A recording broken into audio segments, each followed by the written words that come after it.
Papo de Padre está no ar, graças aos nossos patrocinadores.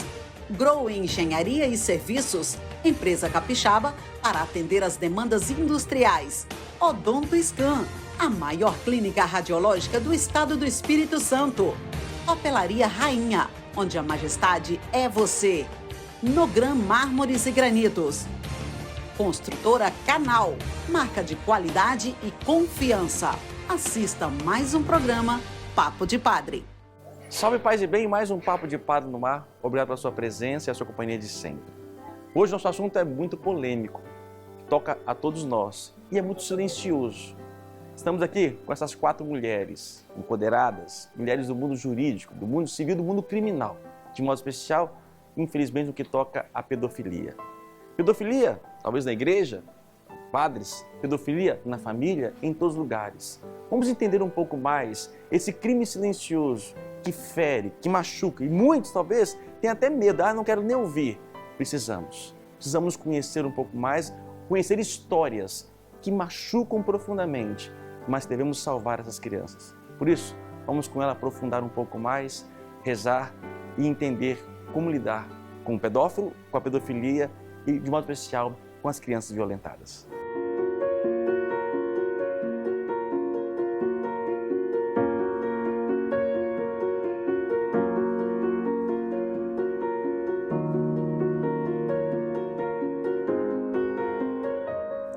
Eu sou Maria Aparecida, fui delegada de polícia durante 20 anos, hoje eu estou aposentada e também trabalhei na Defensoria Pública, fui funcionária pública durante quase mais de 30 anos e hoje estamos aqui colocando esse livro para a população.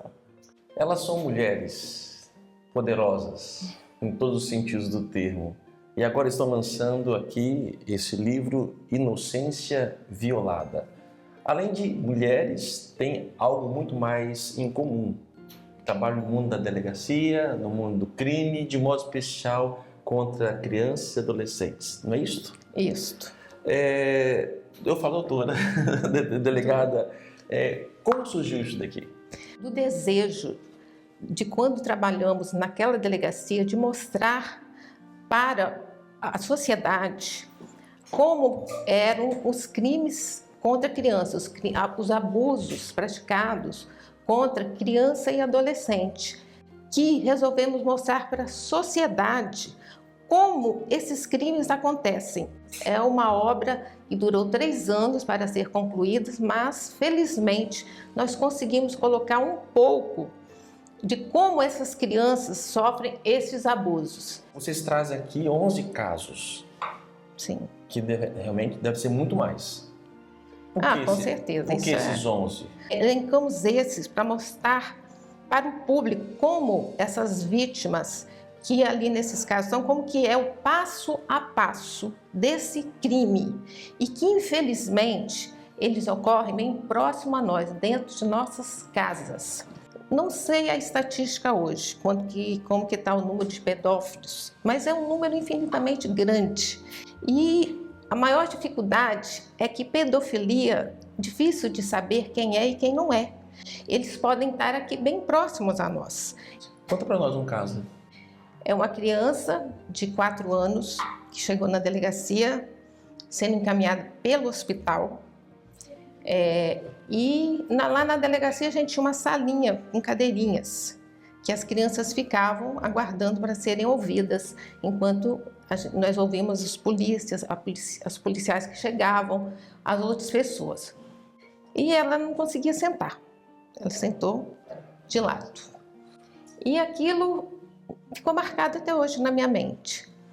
Ela sofreu um abuso, né? Ela foi abusada pelo padrasto.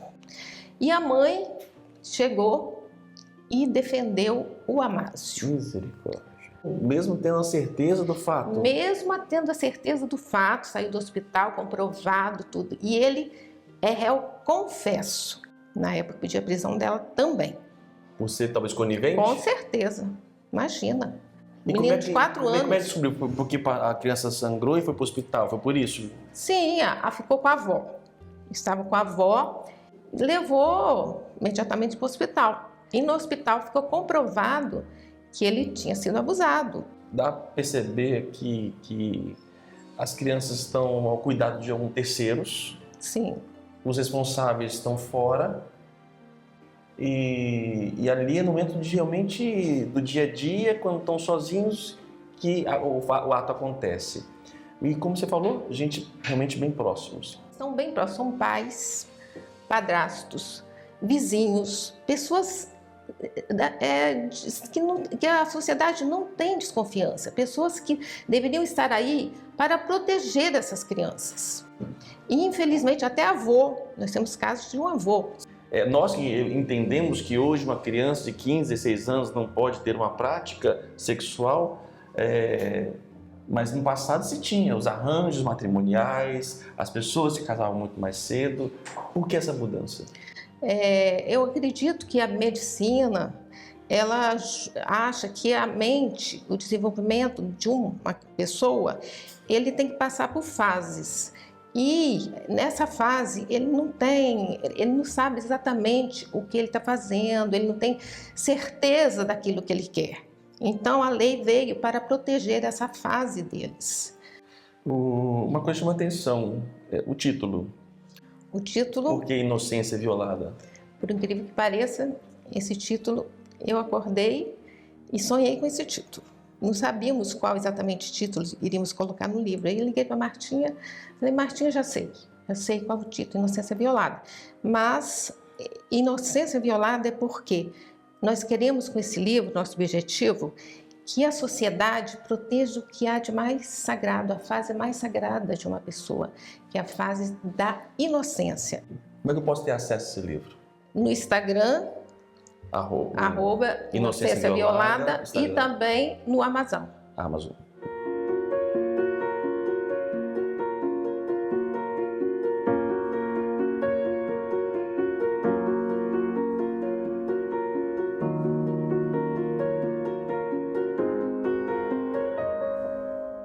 Eu sou Arcângela, sou investigadora de polícia civil há 20 anos.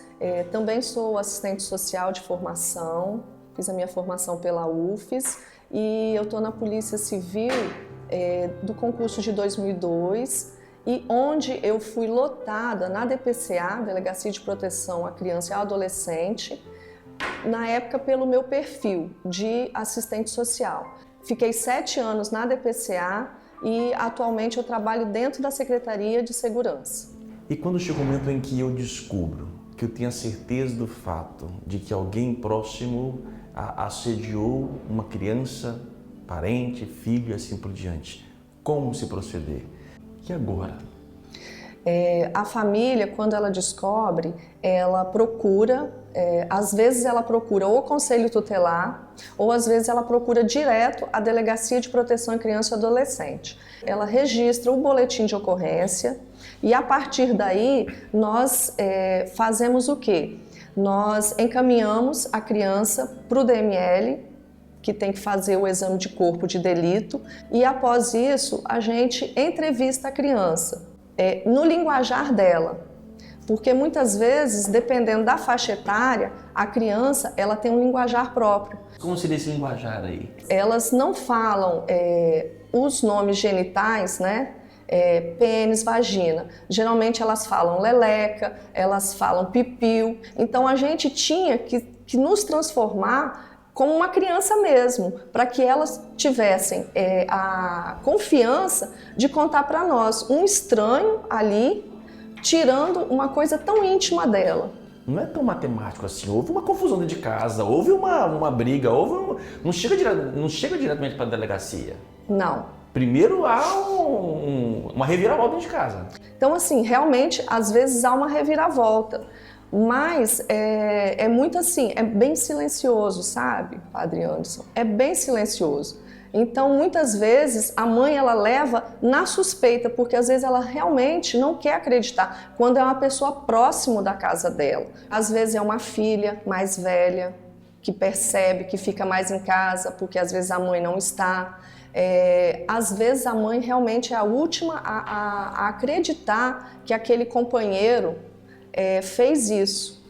Às vezes é mais complicado. E já teve questões de a criança não, mas talvez o adolescente chegar na delegacia e se colocar, ou sempre teve um... Já aconteceu de o adolescente procurar ele mesmo a delegacia. Aí nós temos que acionar o conselho tutelar, porque ele é menor, é uma delegacia de proteção à criança e ao adolescente, todos têm menos de 18 anos, né, as vítimas ali. Então a gente aciona o conselho tutelar para ser um representante legal do que a gente vai ouvir. Fazer o exame, como é que é isso? Como é que vocês conseguem adentrar ainda nesse âmbito? A criança já está toda machucada e ainda tem que fazer um exame de corpo de delito. É corpo de delito que fala, né? É o exame de corpo de delito. No caso, por exemplo, do espancamento, a criança está visivelmente ferida, né? Por fora, a gente vê o espancamento. No caso do abuso sexual, a criança ou adolescente, ela está machucada no seu íntimo. É uma delegacia que precisa de ter um acolhimento diferente, sabe, Padre Anderson? Não é uma delegacia assim, de adulto, né? Então, todos os profissionais ali, eles são preparados para isso. E a gente, nessa hora, o nosso psicológico, ele tem que estar muito bem. Então, quer dizer, é um local assim que ela vai passar a se despir mesmo, né? Ver o seu íntimo ali. Realmente é uma coisa assim muito difícil. Nós conseguimos. Eu vi um relato, inclusive, que foi feito um abuso sexual na criança e foi depois coletado e perceberam que tinha um sêmen. Ou seja, para poder coletar isso ainda é invasivo, ainda mais 2 vezes para a criança. Sim, exatamente. Mas hoje nós temos o laboratório de DNA que assim é mais rápido, comprovadamente bem mais eficiente. Mas realmente é uma agressão muito grande, uma criança às vezes tão pequena, ou até mesmo um adolescente passar por um exame desse, né? Se eu descobrir alguma coisa da família, estou do outro lado lá. Se alguém teve sinais, eu vou procurar o quê e quem então? Nós temos alguns canais, né? Por exemplo, quando a escola percebe isso, ela já busca o conselho tutelar. Nós temos também, quando é a escola, a família ela pode procurar direto a Delegacia de Proteção à Criança e Adolescente, que fica em Vitória, ali em Jucutuquara, atende os 5 municípios da Grande Vitória. E nós temos também 181, porque às vezes existem vizinhos, parentes que descobrem, não têm coragem de falar, mas telefonam. Então hoje nós temos o 181, que é um canal do Estado do Espírito Santo, que faz essa denúncia anonimamente, coleta esses dados, é uma equipe treinada para isso. Então existe um roteiro de perguntas e que depois os órgãos competentes, no caso a Delegacia de Proteção à Criança e ao Adolescente e o Conselho Tutelar, irão até essa casa ver se essa denúncia é verdadeira ou não. A denúncia corre o perigo. Eu vou mandar prender alguém que eu amo também. Alguém que eu amo me machucou, mas eu amo também. E aí se eu denunciar, e aí? É muita dor. Por que denunciar? Mesmo que tenha sido o pai, o tio, um avô, como que essa criança vai crescer? Qual a proteção? A família, ela tem que dar a proteção, então por isso nós devemos. Mesmo que é uma pessoa que nós gostamos muito, mesmo que é um familiar, essa dor vai ser muito grande, mas é um crime muito bárbaro, é um crime hediondo. Então, assim, nós devemos ter a coragem de denunciar para proteger essas crianças.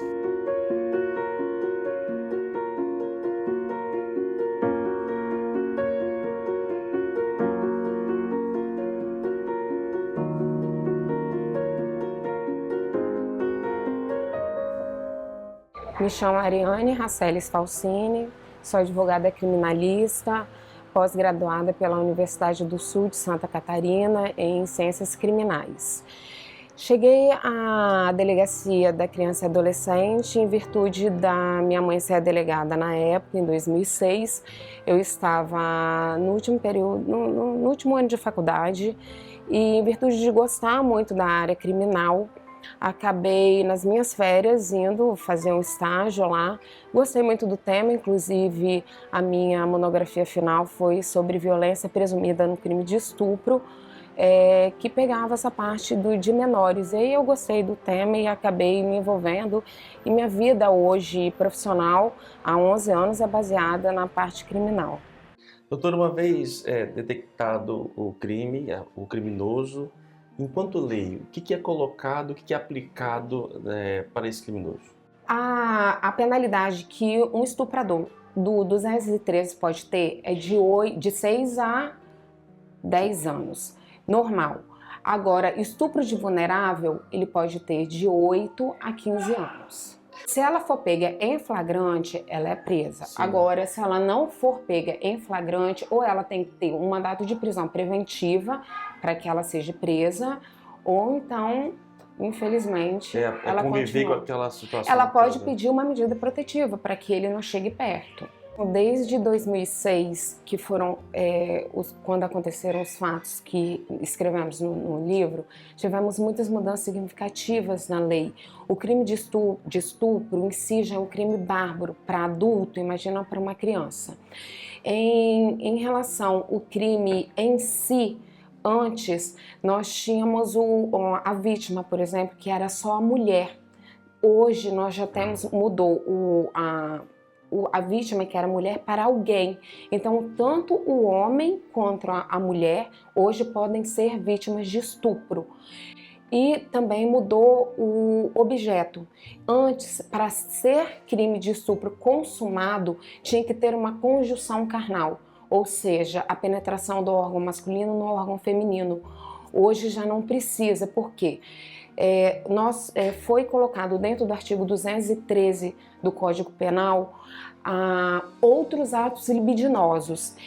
Sei lá, o toque... São todos atos sexuais diversos da conjunção carnal. E uma mudança significativa em relação aos menores. Antes nós tínhamos o chamado, que era presunção de violência em relação aos menores de 14 anos. Hoje, a palavra presunção foi substituída pela vulnerabilidade.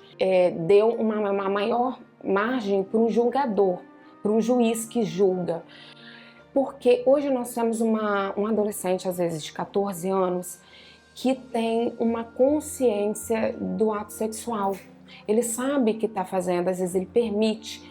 Nós tivemos o primeiro caso no STJ, onde teve uma relação de um rapaz de 20 anos que tinha já uma família constituída com uma menina de menor de 14 anos, com filho e tudo. E antes, o fato só de ser a idade menor de 14 anos já era crime. Então ele sofreu um processo e quando chegou no STJ, eles, pelo fato dessa mudança e da vulnerabilidade, eles, pelo fato em concreto, viram que realmente a menina tinha noção, já estava conscientemente, tinha como a aptidão. Ou seja, não é a lei pela lei, não é a lei fria, né? Mas realmente percebe-se outros sinais. Sim.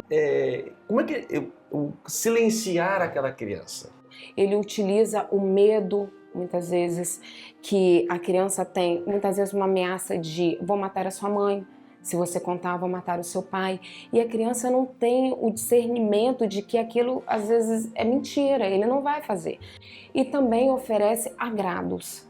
Ele oferece balas, brinquedos, leva para alguns lugares. Então, a criança acaba sendo uma troca de favores. Os pais, as pessoas que estão muito próximas, elas têm que ter muita consciência e prestar atenção, porque a criança manda sinais.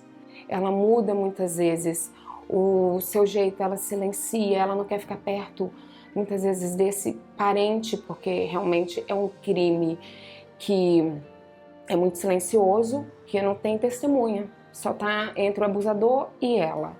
Mas eu não posso deixar de também levantar essa questão. Há uma divulgação de muitos dados por causa da igreja, de padres pedófilos, de irmãos meus, sacerdotes. Tem aí um estudo e levantamento da França, que levantou-se ali durante alguns anos centenas de casos. E alguns tentam ligar a questão do celibato com a questão da pedofilia. Nas pesquisas dos casos de vocês, como é que é o mundo religioso?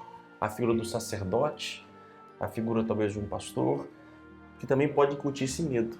A nossa sociedade vê uma segurança muito grande na religião, porque é onde que as pessoas vão para poder, às vezes, pedir ajuda. E muitas vezes, algumas vezes é ali que acontece um crime, e é um crime mais silencioso ainda, vamos dizer, porque é mais chocante. É chocante. Ainda, né? Além de, porque é onde você não espera, é onde você acha que seu filho está ali com uma pessoa que você pode confiar, uma pessoa que está ajudando, e muitas vezes é onde acontece um crime que você muitas vezes não acredita. Mas assim como o pai também, assim como o avô também, Sim. que é algo aterrorizante. Aterrorizante. Não dá para você imaginar alguém pegar um vulnerável assim e ter desejo de praticar tais situações. Teve casos de estupro, que hoje é estupro, né? Não chegou a ser ato libidinoso, mas que é estupro, e que até a mãe, ela é testemunha do pastor contra o filho. Da criança ou do vulnerável ali, sentir desejo e de sentir prazer não é uma questão, mas o amor, a relação, criar um afeto. Sim, por quê? Nesse caso, no caso da pedofilia, os psicólogos entendem que muitas vezes a criança e o adolescente, eles criam essa relação de afeto. Não vou dizer que é uma relação que esteja gostando da situação, mas eles criam uma relação de afeto na cabeça e eles começam a aceitar aquilo que o abusador fala e pede para fazer, como uma situação como se eles gostassem, para mostrar para ele, é como se fosse um bloqueio para que eles sofressem menos.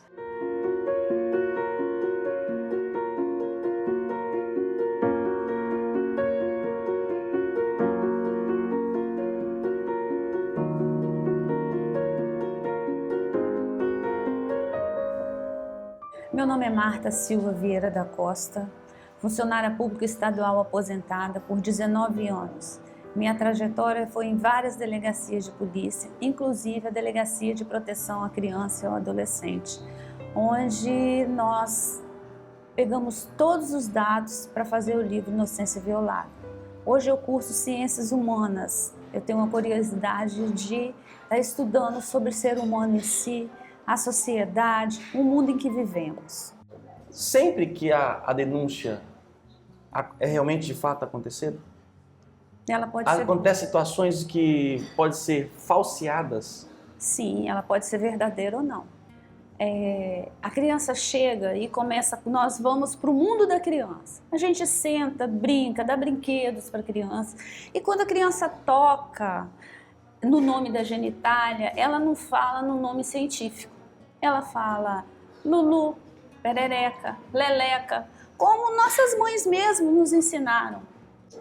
Quando a criança está mentindo, quem pede para a criança mentir muitas vezes fala em palavras técnicas. E essas palavras técnicas é pênis, é vagina. Em outras partes do corpo também ela vai citando nomes que no mundo da criança ainda não existe. Mas Aí misericórdia, quem é que vai ensinar uma criança a fazer uma coisa dessa? Muitas vezes os próprios pais. Ela coloca o amor acima da verdade, até mesmo acima da inocência do filho, da filha. Um pai que vê a mãe vivendo com uma outra pessoa e que ele não aceita aquele relacionamento e que ele acha que colocando a culpa no padrasto do filho ou da filha, ele vai ter aquela pessoa amada de volta. Qualquer denúncia hoje é publicizada. E para você apagar essa inverdade, é difícil. Sim. Eu digo para os nossos sacerdotes. E colocar lá, olha, o padre abusou da fulana. Até provar que isso não é, pronto, já estou afastado das minhas funções e assim por diante. Sim. Há uma penalidade para essa pessoa? Então nós temos que ter cuidado na hora que nós queremos imputar a alguém um crime que ele não cometeu. Nós temos que ter consciência de que nós estamos ensinando um filho ou uma filha a mentir. Eu posso perceber que aquela criança, no momento do meu atendimento dela na DPCA, está com algumas palavras que não se encaixam na verdade que ela está me contando, na verdade que ela quer que eu acredite. Aí eu troco com uma outra profissional. Muitas vezes eu já fiz isso, eu chamo a Arcângela, chega aqui, eu vou dar uma saída e vamos tentar lapidar essa criança de novo. Aí a gente busca a mesma informação dessa criança com perguntas, com brincadeiras diferentes para ver se essa criança tem a verdade nela. Nós temos que ter o quê? É uma palavrinha-chave, paciência. Às vezes o atendimento está lá fora com muita gente, mas se você não se der ali para aquela criança, você pode cometer um erro. E esse erro é o que o senhor falou, vai ser fatal. Por quê? Vem a mídia, vem a punidade dele perante a justiça, aí tempos depois vai saber que ele é inocente. Não, nós temos que fazer isso agora.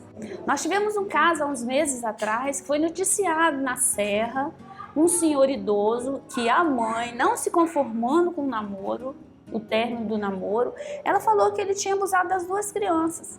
E esse senhor idoso, ele foi julgado e condenado pela própria população, bateram nele até a morte. E ele morreu. E tempo depois, ele era inocente, foi-se apurado com inquérito policial que ele não tinha tocado nas meninas. Antes de ser crime, na minha linguagem, é um pecado que grita aos céus, que não compete a nós fazer justiça pelas próprias pernas, pelas próprias mãos. Realmente devemos confiar em Deus, nos homens constituídos por essa autoridade para poder cumprir os fatos. Podemos talvez discordar da lei, talvez ser muito branda.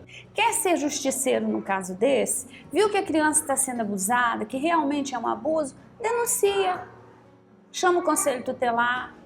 Ah, mas eu amo demais o meu segundo companheiro, eu não posso fazer isso com ele. Mas pensa que ele está fazendo isso com seu filho, um ser que nasceu de dentro de você.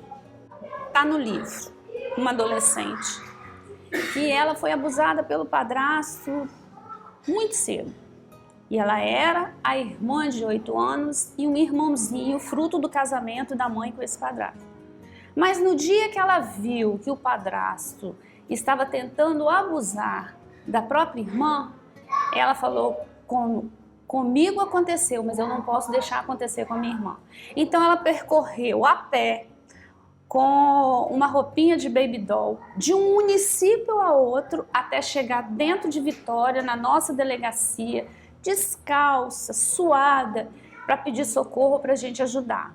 E pensar que alguém ali traz a violência, o desejo, macular aquilo ali, realmente é um crime e é um pecado que sobe, que clama aos céus. Pega uma criança e coloca para dormir.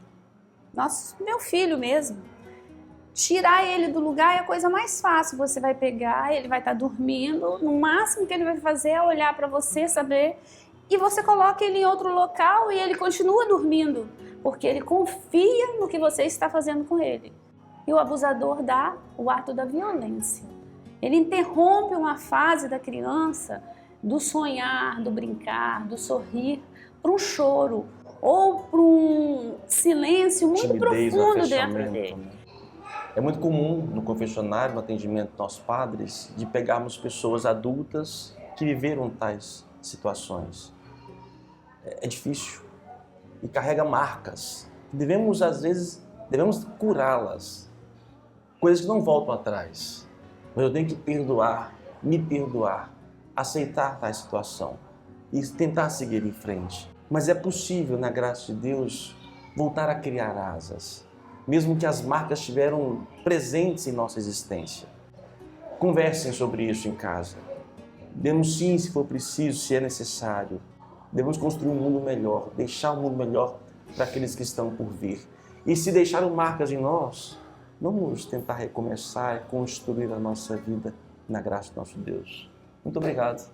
Nós que agradecemos a oportunidade, em nome do quarteto, eu agradeço a oportunidade de estarmos aqui falando com o senhor e falando para a sociedade né, que devemos cuidar das nossas crianças, devemos denunciar, devemos dizer não ao abuso sexual infanto-juvenil. Deus abençoe. Até a semana que vem.